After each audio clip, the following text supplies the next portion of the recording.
32 minutes, 21 seconds. 5-second tone followed by a 1-second pause.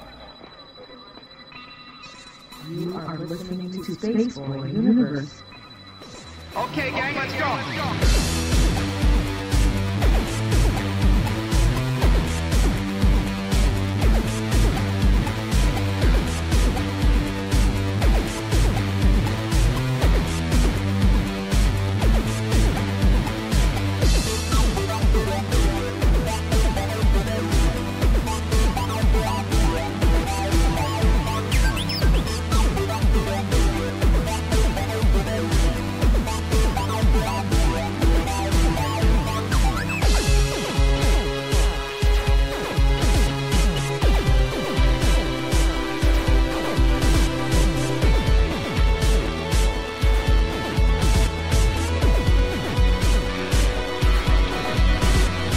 From the space city called Houston, Texas, welcome to Spaceboy Universe, featuring Spaceboy and the lovely Surlana.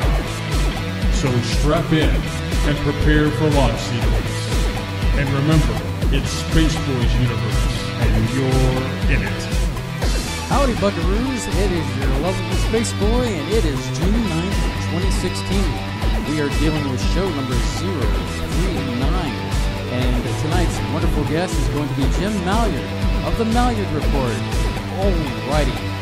So, if you want to follow us, you can do that at Spaceboy Universe. It's spaceboyuniverse.com, but on Twitter, it's at ESPUniverse.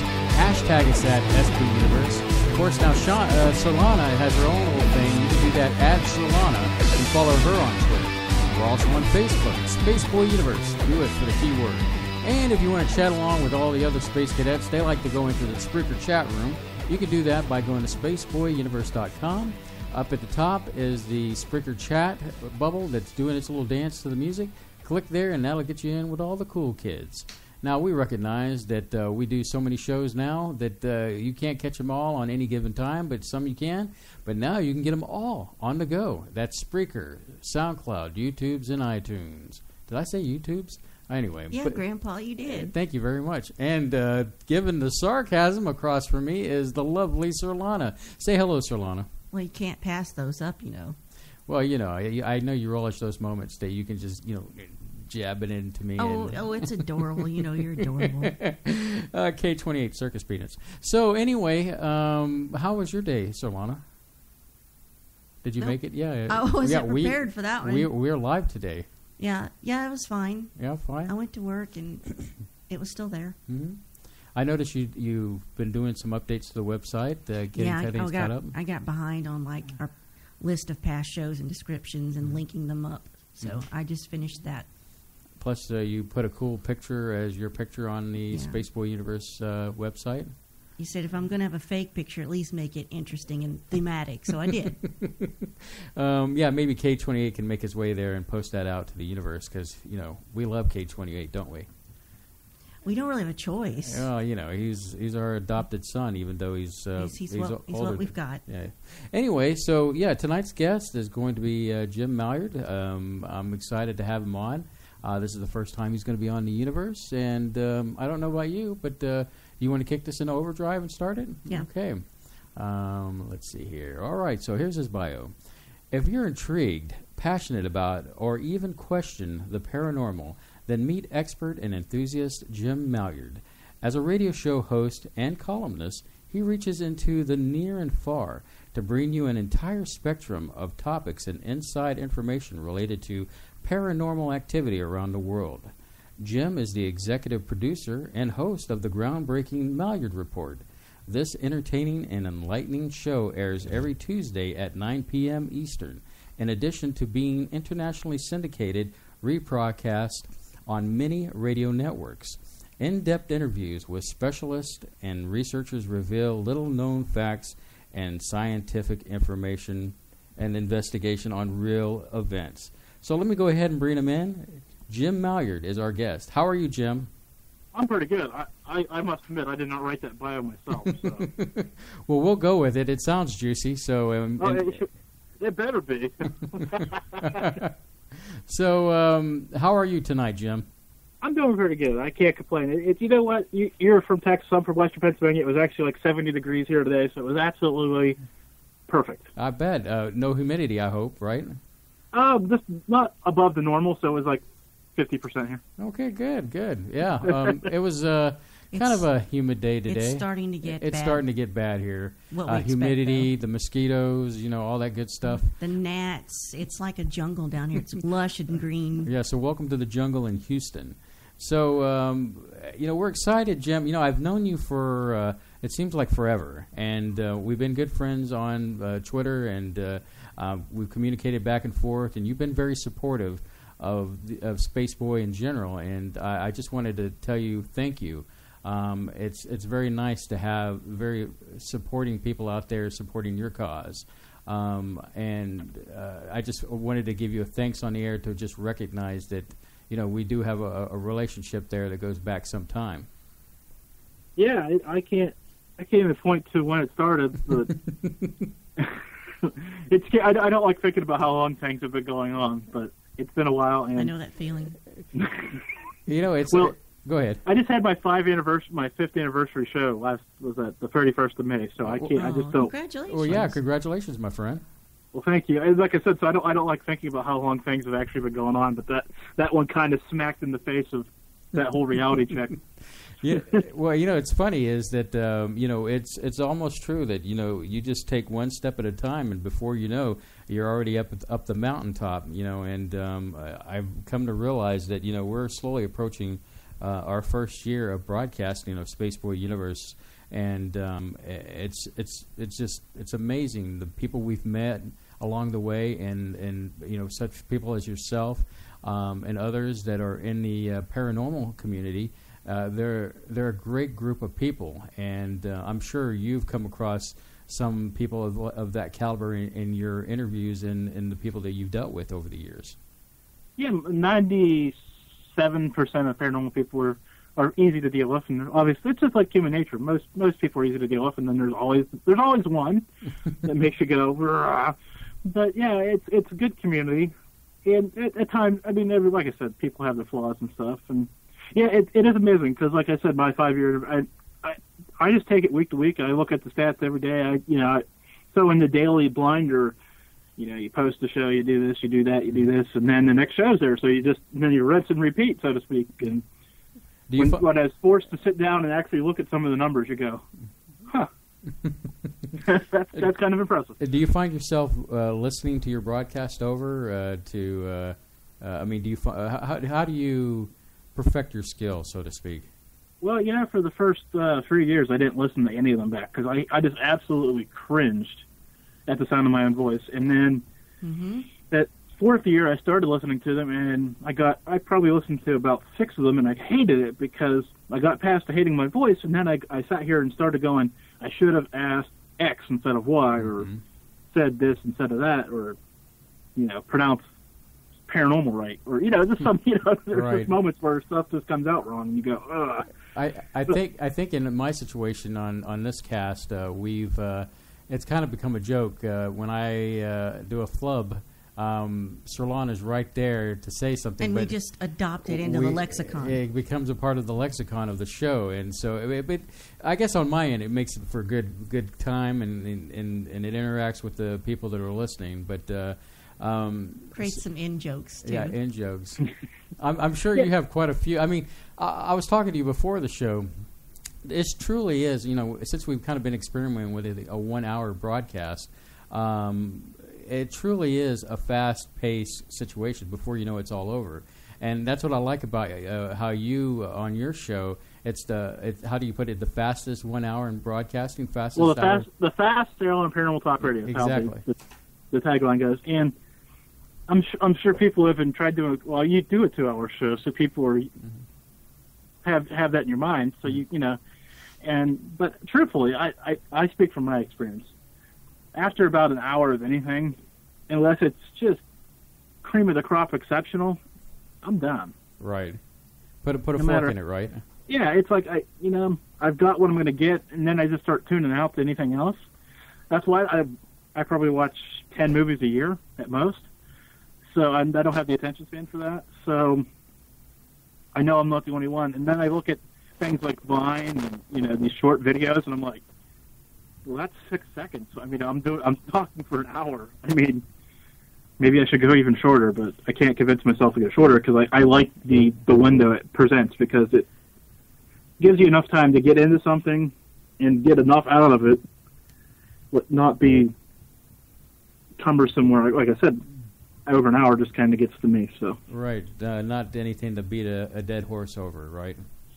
Yeah, get in and get out of it, and if they want more, there's always next week. Exactly. I have to agree with you there. And it just works out perfectly for our Saturday show that, you know, we get the interaction with the audience and, you know, call-ins and let them just speak what's on their mind. And, of course, we do a banter session at the beginning. So it kind of all balances out between banter, show, and callers. But we want to talk about the paranormal tonight with you, sir. Go ahead. And in fact, I think Surlana has a first point on her question. Sure.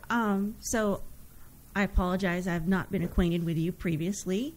So You're fine. You and about 28 billion other people haven't heard me before, so it's okay. Same here. But I'm okay with it.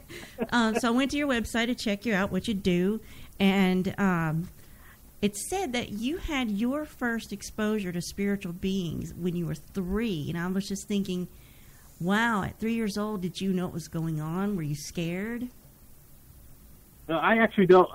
I vaguely, very minuscule, remember that instance, and I was told about it a couple of years ago over a random conversation with my mother. It was kind of strange that she even brought it up, because I've been into the paranormal for a couple of years, and then she just throws that at me one day, and I'm like, and I sat there for a while, and I'm like, oh yeah, I do that still, because we go to cemeteries and I help her plant flowers, and I wander off and just run around the cemetery. But back in the day, when I was really young, I'd always go to the same spot. She'd always know where to find me, because that's where I'd be. And I'm like, what was I doing? She's like, oh, you were just talking. I'm like, to who? And she starts laughing. She says, well, you know, and that was it. That was the end of that conversation. And I'm like, weird.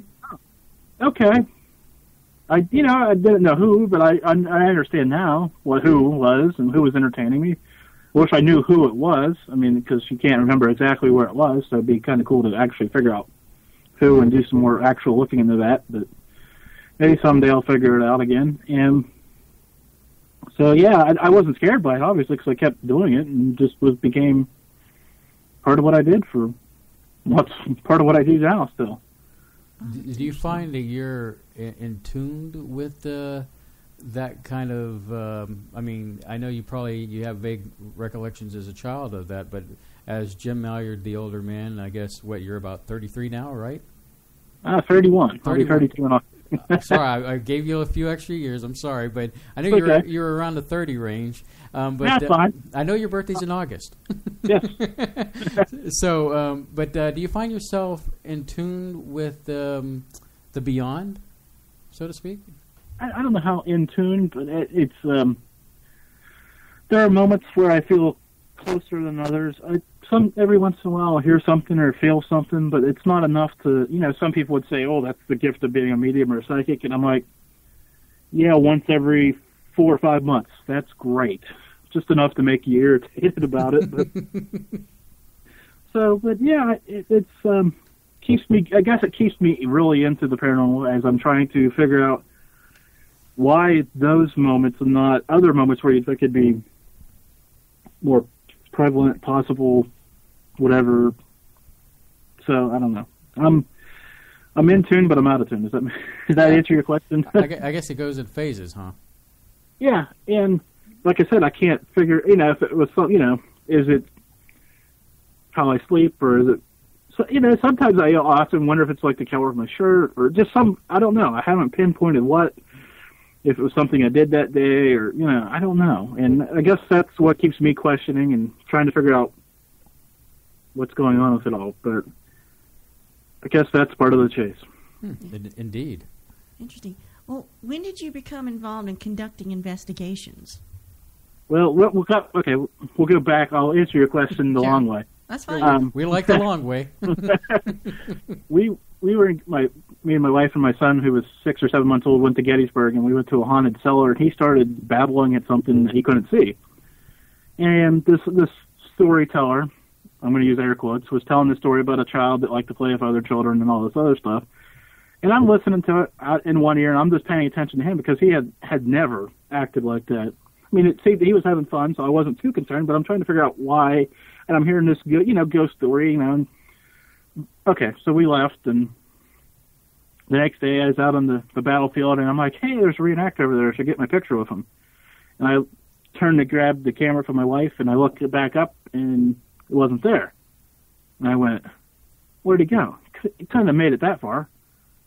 And I went looking for him and couldn't find him. So between those two experiences, it was a long 5-hour ride home as I was processing what could be, what might be, what was. And then, then you start into these awkward conversations with people. I don't know if you've ever had one of these with somebody about ghosts that you don't, because you're not trying to come off as crazy. Right. Of course, now I'm more open about it, and I don't care if somebody thinks I'm crazy. But back in the day, those first few were, they were mighty awkward at best. And then we found some other people that had some weird things, and so we decided maybe we should just actually go pursuing, so to speak. And then we formed their team, and the next thing I know, we're out actually investigating that. And so that's what got me back into the ghost paranormal end of life. And I guess, as they say, I could probably talk a little bit about the rest of it, but the rest is history since then. So you find yourself with an experience like that, and I guess what led to you being the co-founder of the Meadville Paranormal Investigation Team? Well, like I said, it was talking to some of those people and then deciding with a couple of them that this is something that we wanted to see if we could, I don't want to say recreate, but see if it happens more often than we believe. And so one night at the dinner table, we decided that's what we're going to do. And it was kind of the end thing to do, I guess, at the time. I didn't realize how end it was because of the TV shows. I was unaware until after I'd seen one, but it wasn't what I was looking for, because I was looking for experiences like mine, not some guy at an asylum. I mean, this was something totally different than that. Well, at least I thought it was. And then, like I said, we got it first investigation and started asking. Then it became easier to talk to people about it because they were wanting to talk about it. So, how long have you? Are you still actively involved in doing your own researching, or what's going on that storefront? Well, we haven't done an investigation in 18 months or so, so I don't want to say I'm actively involved in it, but the equipment's sitting 10 feet away from me, ready to go. If somebody would call and, wanted to talk about it, and we have a process to go through before we get to that point. But so, while I haven't been active, if it needs to be, it'll be there. I mean, I've talked to enough people now that I know that something's out there. I don't know if I'm going to change the world with anything I've gathered with that camera and that EVP stuff. I don't know if there's anything that I could shock the world with, so to speak, but it's worth... I'm always wanting to talk to people about their experiences and what's going on in their house. So if that's the side effect of them calling us and saying, hey, we got something going on. So I guess in a way it's just you have this thirst for knowing the truth. It's not necessarily breaking out and saying, being the Paul Revere of, warning everybody, hey, the ghosts are here, but more like finding the truth for yourself. Would that be a fair assessment? Yeah, I was going to say it's more of just trying to, because, the technicalities of investigating haven't changed. Everybody's still using the recorders and the cameras and all this other stuff. That's what I was going to ask you. I was going to say, so since I haven't reinvented the wheel, there's enough people out there doing that kind of thing. Now I'm just trying to nail down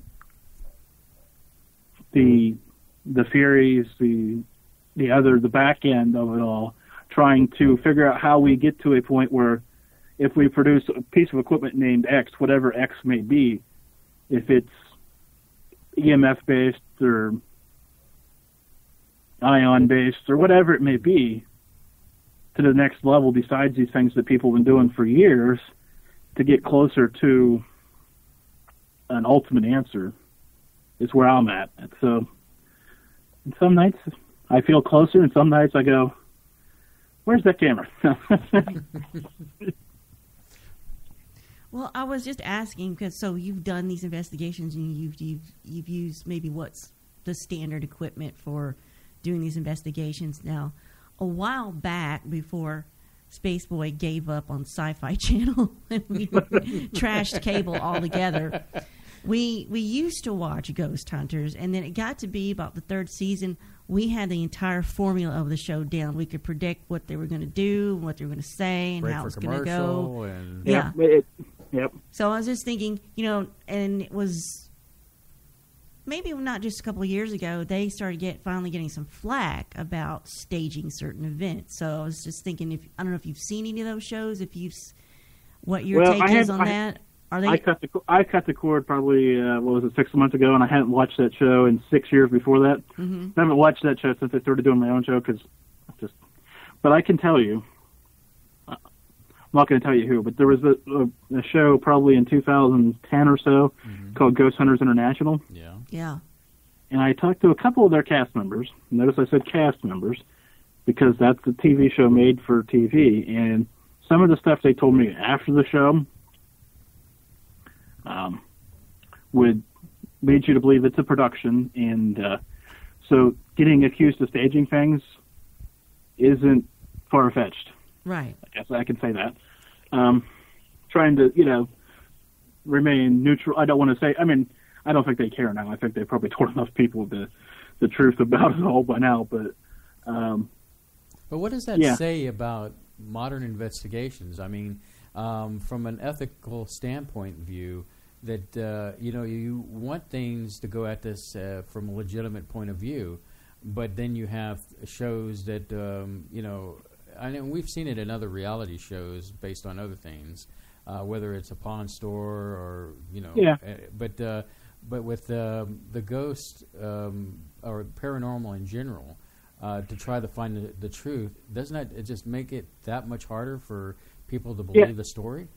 It makes it that much harder when we go to a private residence and we don't get anything, and then they start to go, but I've seen on whichever show you want to put it to. There are always EVPs. There's always something. And it's like, not always. That's TV, and this is not TV. And so that's where it becomes really messy for people out there who are trying to do the correct type of investigation when something doesn't happen. And truthfully, it may not happen when we're there because, we're strangers in somebody's house. And I know I don't like talking when there's strangers in my house, so I can't imagine that change when I'm dead. So, I don't know. And plus, I can imagine some of these things take cycles. So it may not happen exactly on a particular night, but in a certain time period that it floats and comes and goes like the tide. Wouldn't you agree to that? Yeah, it's some people believe tide, moon phase, or just historical how the person functions even. Mm-hmm. And then there's residual hunts, which appear sometimes to the year, sometimes like every day, sometimes once a month, sometimes once a year. I've even heard about some that appear every, 4 or 5 years, once you get this little flash. And it's just like, well, if you're dealing with that, you can investigate every day for 4 years, and if it's a 5-year thing, you still want to see what they saw. Right. So that's where it gets kind of dicey, and I don't know, but you're talking about all these different reality shows and how they're all fake, and and it's kind of like, I know you're in the music, so it's kind of like auto-tune, where, somebody's playing up knobs instead of actually just performing it. And right. Well, another thing that always bugged me on those shows like that is, and I was wondering what your take is on this, where they're always talking about when they take a photograph, and it's like, oh, look at the orbs. And I was like, is that a spiritual being, or is that a piece of dust that's reflecting in the camera, or an insect? Is it one or the other, or is it always one or always the other? I don't know what your experience has been. Well, I've recreated orbs, and most of them are dust of some variety. Now, I first thought that was a cop-out. It's dust. So with our team, I said, let's crush up some Fruit Loops, get some carpet shampoo, just any number of anything that people would have around their house, and we'll just drop it in my living room and take pictures of it. So we know what it looks like falling from the sky.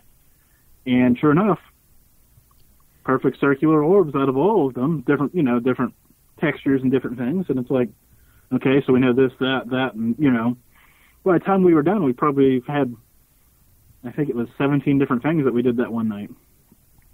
And so, yeah, and then you got bugs, and there used to be a chart floating around on Facebook of all the different little bugs that people had caught. And so, yeah, well, but I will preference for backtrack by saying I believe in the concept of the spirit orb.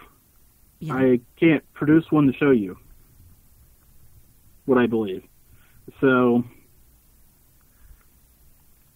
I believe in the concept, but I don't have one to show you, which kind of doesn't make sense to people. But someday, maybe somewhere, I'll see one and be like, "That's it."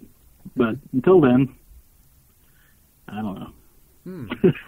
Well, on that note, Jim, let's take our bottom of the hour break a little bit early, and then we'll get in a little bit more about your show, the Malliard Report, which we're definitely want to dig into that and have you talk about your show and promote it and all that good stuff in all the world.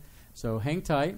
I am from another planet, and this is SpaceboyUniverse.com. We'll be right back after this message. I'm from another. All right, Jim, you're doing good. I'll take a big drink, and he says he's from another planet.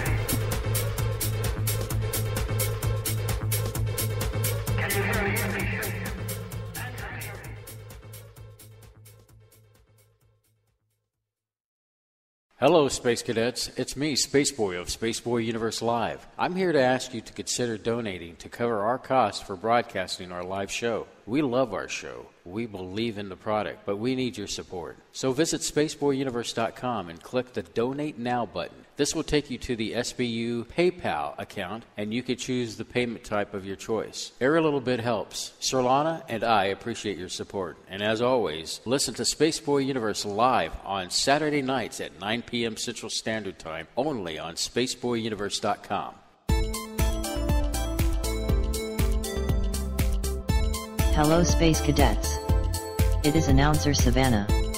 I want to tell you that as a dedicated member of the SBU team, you always want to look your best. Do it in a Spaceboy Universe t-shirt. Get yours at spaceboyuniverse.com by clicking the banner on the website.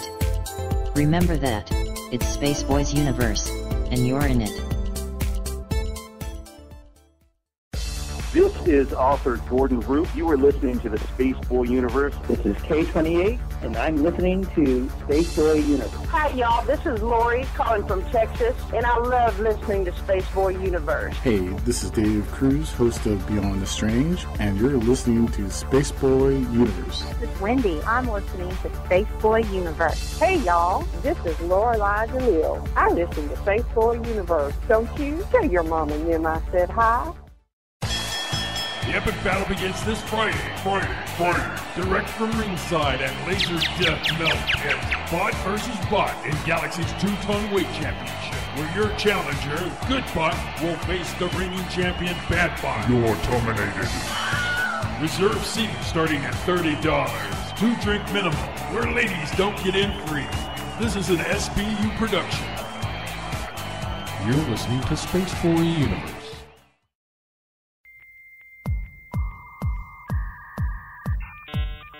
Hi, this is Spaceboy, and I want to take this time to invite you to join Spaceboy and Surlana in our on-demand show called Data Bites, bite-sized pieces of the universe. You can catch it on demand on Spreaker.com. Just search for Spaceboy Universe. And remember, it's Spaceboy's Universe, and you're in it. Hey, Surlana! What? If Spaceboy Universe was cheese, would you eat it? Come on now, it's a simple question. Maybe. SpaceboyUniverse.com. Techno, dance, atmospheric moods? Yes, my friends. My latest release, Digital, has something for everyone. Even makes a great gift for Grandma. Buy your digital download at spaceboymusic.com.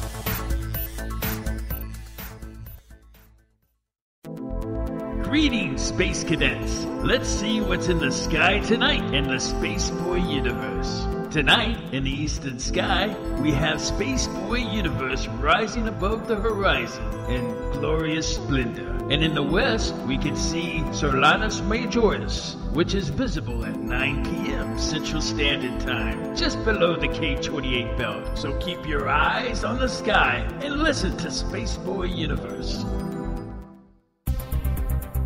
Greetings everyone. You can catch Spaceboy Universe on every Saturday night at 9 o'clock p.m. Central Standard Time. However, we know that you might not be able to catch the live show.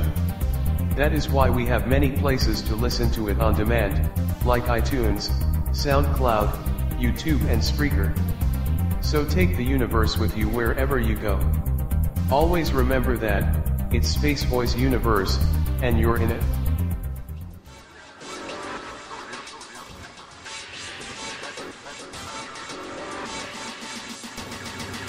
To call in, dial area code 713-7015-214. You are listening to Spaceboy Universe. Here are your hosts, Spaceboy and Surlana. Yeah, we might be able to take one call or two. It just depends on how the flow goes. But you know the number, Space Cadet, 713-701-5214. So, Jim, you've been heading up the Malliard Report for 5 wonderful years. And I'm sure in 5 years, you have some great stories to go along with that 5-year tenure. So we want to know some of your hits and your misses and spill the beans with us. Okay, see, we'll go miss first. Okay. A couple years ago, I was doing a production show, live calling, first caller out to shoot. First words out of her mouth were she was leaving her husband. And I wasn't ready for that. There's no amount of preparing that you can do for somebody to just come on and tell you that when, and I followed up because the only question I could think of at that point was, does he know? And she says, well, he does now. He's listening. And I'm like, okay. It was the only way to get his attention through calling into your show because he was a dedicated listener, probably, right? I guess. I mean, it's just I don't know. Like I said, it's been a couple of years, and I still don't know how to even remotely grip what was going on. But that I don't know if that's a miss or a hit. Some people loved it, and some people were like me, like, okay. But yeah, thanks for calling. And so, but as for actual true hits, I guess. Oh boy, that's tough because it's like telling somebody to pick some of their favorite children. But having Jim DeFelice on, the co-author of American Sniper, booking him when he was the book was #1 on the New York Times bestsellers list was kind of I like that feather in my cap. Had George Dory on twice. Had the ambassador from Israel to South Africa on. I listened to that one. Yeah, that was an interesting one.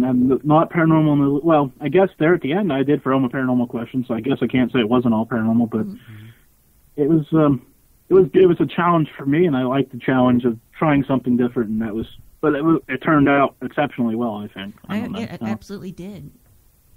And so it's been fun going from people that are just like me that were investigating the paranormal to ambassadors and best-selling authors and anywhere and everywhere in between. So where's it going to go? I don't know. I've got some people in mind, but they've all got to say yes. So. Ain't that the truth?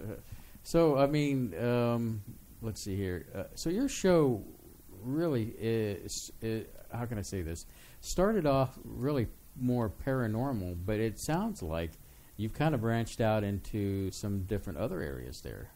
Yeah, it started paranormal, and then I had a paranormal romance author on one night, and it kind of got me thinking that, well, that's still paranormal. It's not the paranormal that, the ghost hunters that I've been talking to, so, okay, it's acceptable.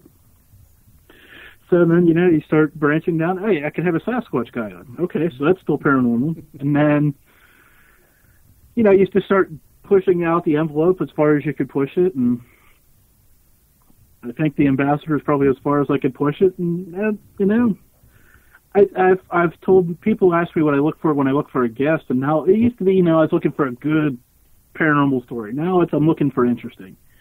So, because most things like conspiracy theories and mediums, I mean, they all have a paranormal tie, but sometimes, you know what, if you get a good, interesting guest, you go with it, and if people don't like it, they turn it off, and I guess I hope they come back next week. Well, that's true, too. I mean, when we started our show, I know you know that I've been very much into the paranormal, or as I like to call it, the fringe sciences, and so I've interacted with many people that are out there in that community. But when I was, looking to plan out a show for Spaceboy Universe, which would become Spaceboy Universe, we wanted to make sure that it wasn't going to be the focus, so that we wouldn't, back us in the corner, to kind of give us an out, if you will, to do different topics. But when it comes back down to it, one of my true loves is the paranormal. So paranormal, you've done. I was intrigued by, because I listened to the one that you had, the romance. You were talking to someone about the romance author, and she had made it to the bestseller, and I guess there was some kind of she gave you a credit or some kind to some degree. Some degree. This is how I perceived the story to have happened. So if I'm wrong, she'll probably correct me again. But way back when, this was probably August of 2011, back when the show was new. She was on, and she was a self-publisher, or small company publisher, and we did the show and had a good interview. And then a couple days later, she gets contacted from an agent who had apparently been listening to my show, because at that point I was doing a show in the morning on that network with an author who did author interviews, and I had a little character role, so to speak. I played a Southern gentleman named Dwayne. He just came on and didn't have much energy on Monday, but just playing along with people, and but then I have some fun as me, but just kind of playing with people. And so apparently one of those people heard me that morning, or heard me promoting my show, and decided to listen because I was talking about having an author on. Was an agent, and they picked her up, and then got her somehow connected with, I want to say, Random House, and then the Random House picked it up, and I actually picked up a copy of the one book at Target, and so it was kind of cool to, and then it became on the USA Today's bestseller list, and so if I actually do get any credit for that, that's kind of cool. It was just kind of cool having one of my anytime that I can go and have a former guest, pick up their book somewhere at Target or Barnes & Noble, it's kind of cool. That is very cool. Every once in a while, I don't mind paying for somebody's book. Of course, I do like getting them in the mail too, but it does help with the research, if you know what I mean. Yeah, and but often, as I tell people when they offer to send me a book, I'm like, God, I love paper books and all that, but send me an e-copy, because at some point I'm going to run out of. But it's still, I have limited space on the bookshelf as it is, so I guess I'm probably going to need another one at some point, but I got to figure out where I'm putting it.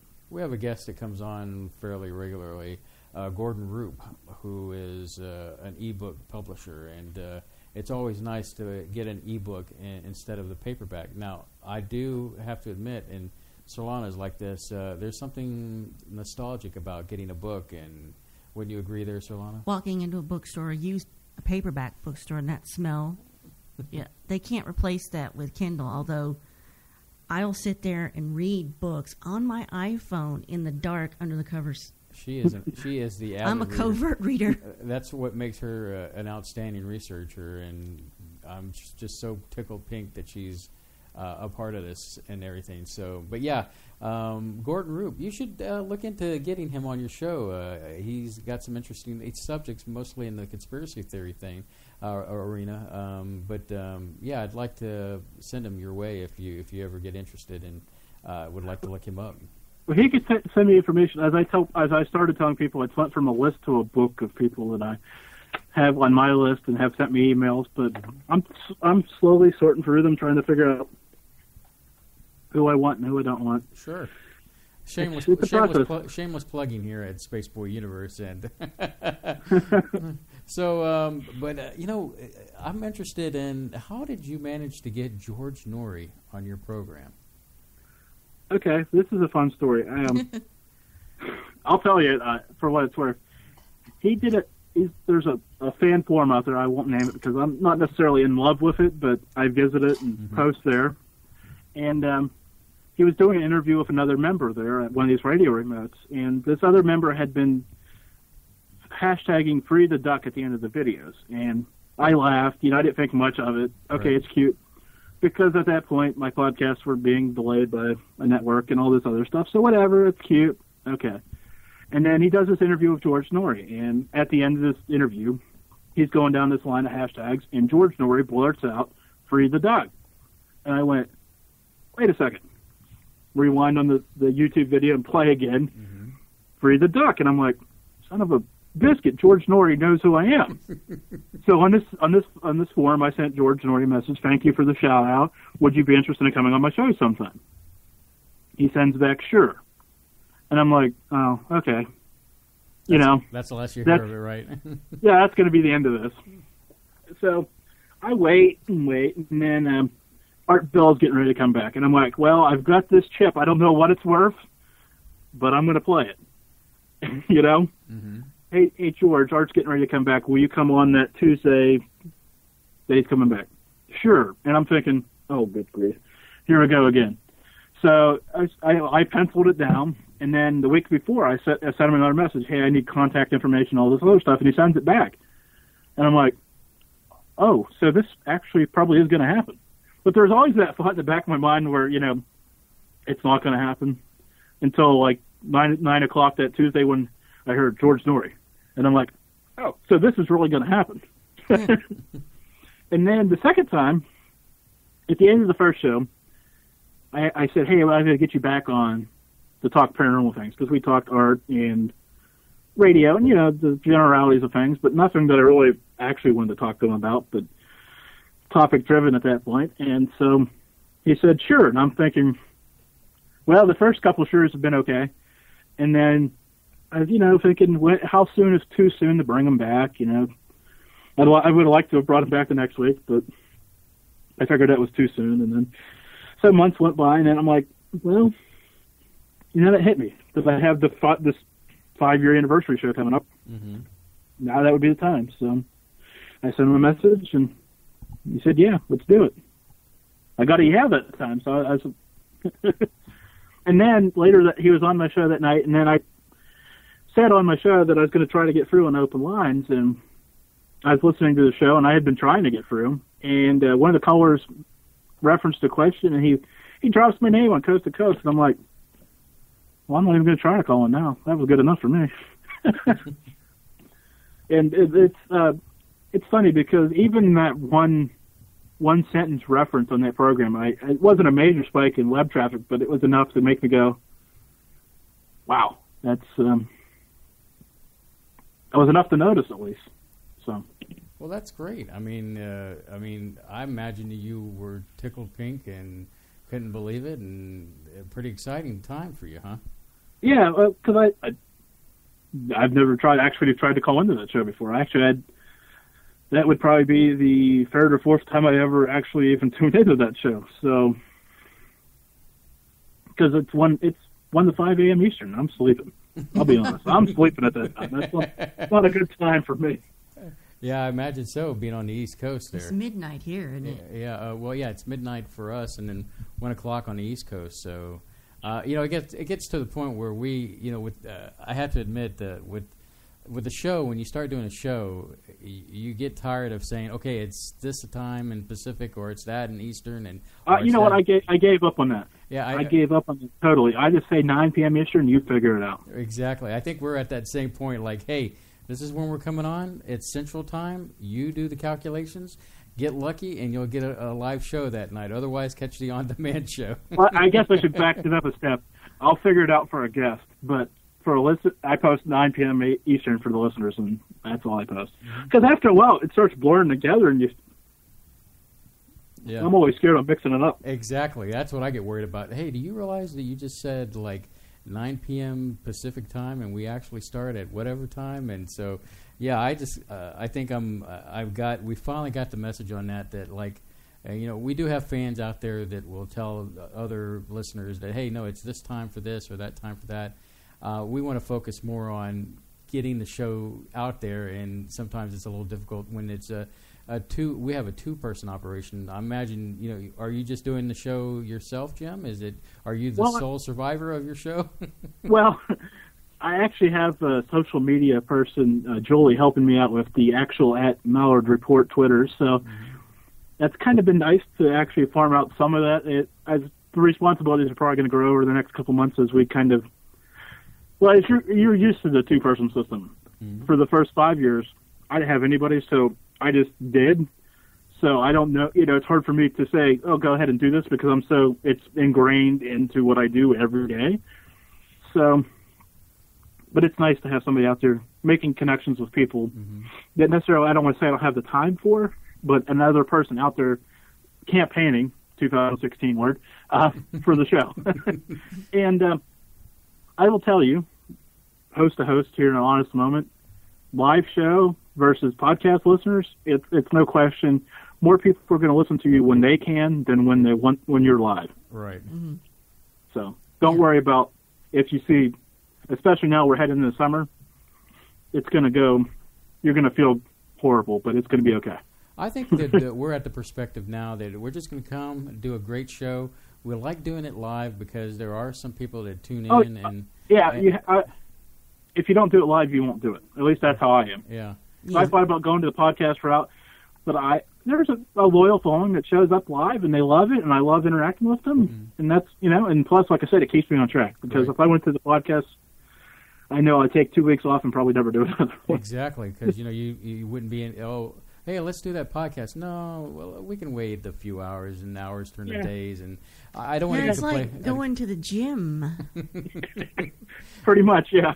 Yeah. So, but yeah, that's how I guess the nature of the beast. But yeah, we get back to the gym someday. We love the interaction with the people. I'm sure you probably have some really fanatical fans yourself that religiously turn into you, and it keeps your spirits going. Would you agree?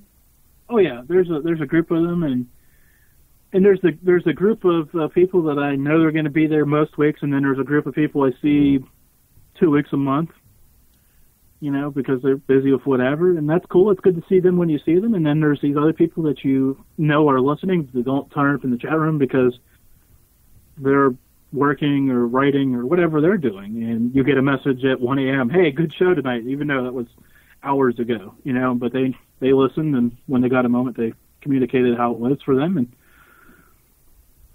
truthfully, it's good to hear a good show, but some nights I don't believe it from them because that's another funny thing I've found, that some of the shows they love, I go, man, that just was a piece of blank.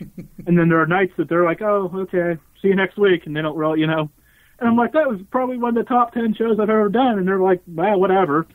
So, I don't know. It's a fine line at times, it seems, too. So yeah, it's hard to get. I know what you're doing as far as what you're saying, and sometimes you just need to tune things out and just kind of go with the flow. And it is what it is. That's how I'm approaching this broadcasting thing. Yeah, I try not to get too high with the highs. Everybody says great show. It's okay. Or too low with the lows. If everybody says it's a bad show and I felt great about it, well, it's done now. There's not much we can do about it. It's not about you. It's about me. Yeah. I joke. I mean, it's truly my conversation they get to listen to. I don't get caught up in how they actually. I mean, it sounds selfish and all this other stuff, but I don't know. Maybe that keeps me in that bubble, so I don't have to worry about what they're. Because if you get caught up on how other people are thinking, you're going to make them happy, not make yourself happy sometimes. So. Yeah, that's true. That's true. We're trying to learn how to not worry about who's not there that one night or who didn't say anything, or just like people have other things to do. We've got to realize. So. Yeah, and I'll tell you, there's some nights that I'll look at my chat room and it hasn't moved in 10 minutes, and I'm like, is anybody paying attention? Or is it they're listening and absorbing the information and, not typing because they're lost in thought, like I'm pretty much am while, thinking these conversations out. And then, so I like that because I've learned when they're talking about spaghetti recipes, they're not interested in the show. So when they're not typing, they're interested in the show. Right. So at least that's my group. I don't know how yours all. Well, actually, my group survey says that was actually my computer this time. I guess the Space Cadets, they kind of go back and forth. They got the old thing playing in the background, but they're invested in the community, and that's great because you build a community.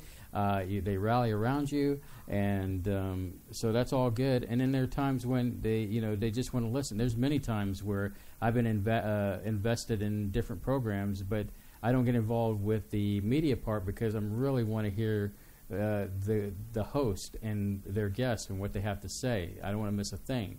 So yeah, so that. And I'm totally guilty of that as a listener. Like I'll open the chat room and I'll say hello to people, and and then I'll bring up Facebook, email, Twitter.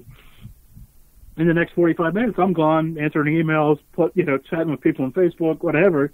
And then I go back to the chat room and I have 4 or 5 private messages and all this other stuff, and people wonder where you went, and it's like, whoops, I probably should have even signed in, but people like people like talking to you, so you do what you can do, and I don't know. Can't make everybody happy. What amazes me, the 2 things I've learned doing our show is I can't believe we have not run out of topics yet. And, well, you won't. And that you can get guests even if you're don't have the listener base yet, because people just want to talk about themselves. Yeah, there's a lot of people out there that like talking about themselves, and I've talked to a number of hosts about this. You get the first whatever amount of shows it is under your belt, and then you progress to the D list, so to speak, and you can gain traction from that, and you just keep.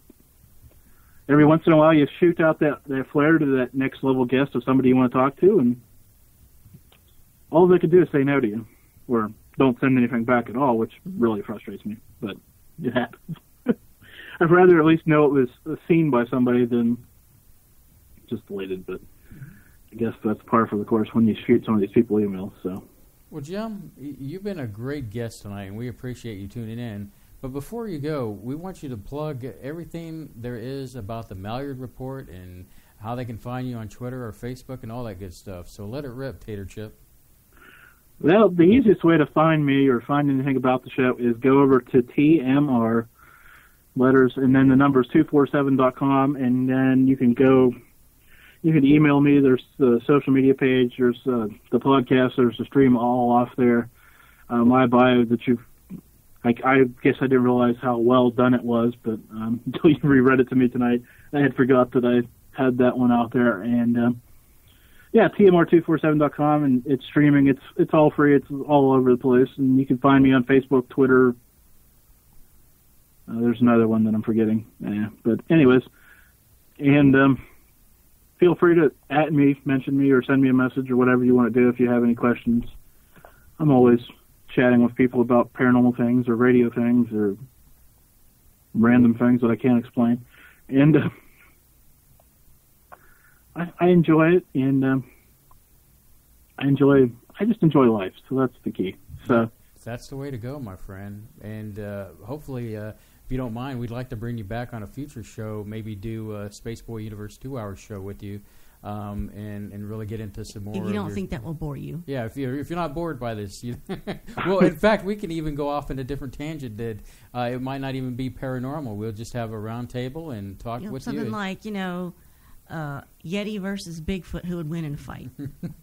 We could talk a number of things: conspiracy theories, Yetis, UFOs, UFO disclosure. That's the thing. Doing a show, I could I'm jack of all trades, master of none. So I have thoughts and feelings about pretty much anything out there. So yeah, I'll come back anytime you want me to. Awesome. Well, there you go. There's Jim Malliard of the Malliard Report. Tune in to his show, and I believe that it is on at 9 p.m. Eastern on Tuesday nights, every Tuesday night.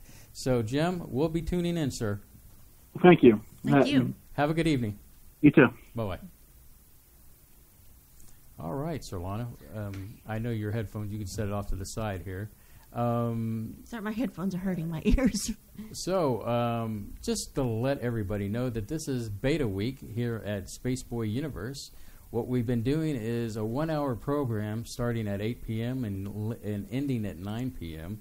If we could get the word out, we've been kind of just testing to see if we are capable of doing the show on the week.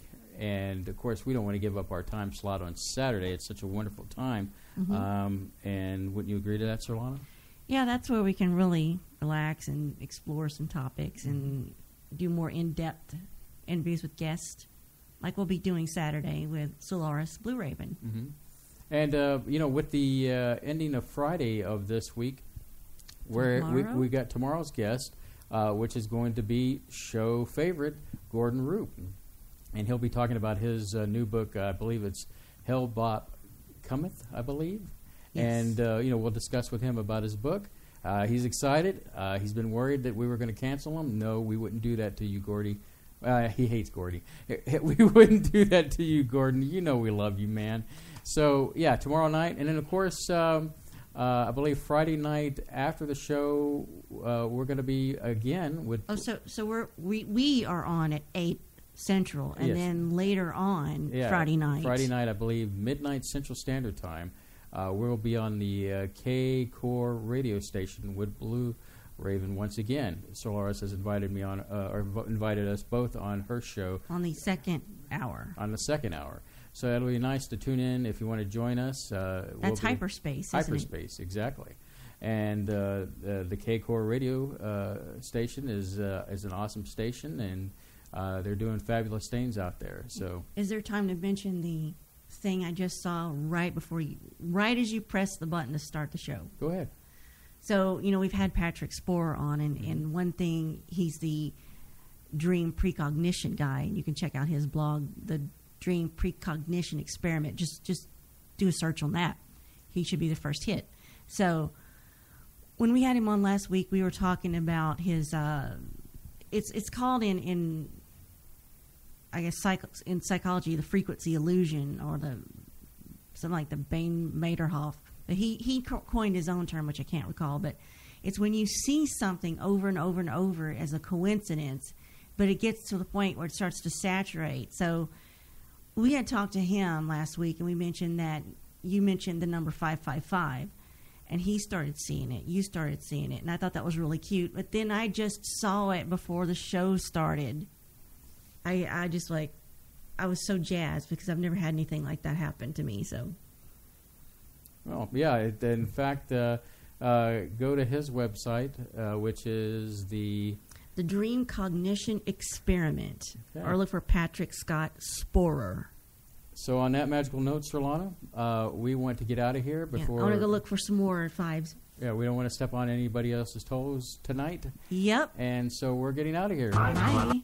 And so if I could play the right outro music. There we go. Say goodnight, Surlana. I did. Good night again.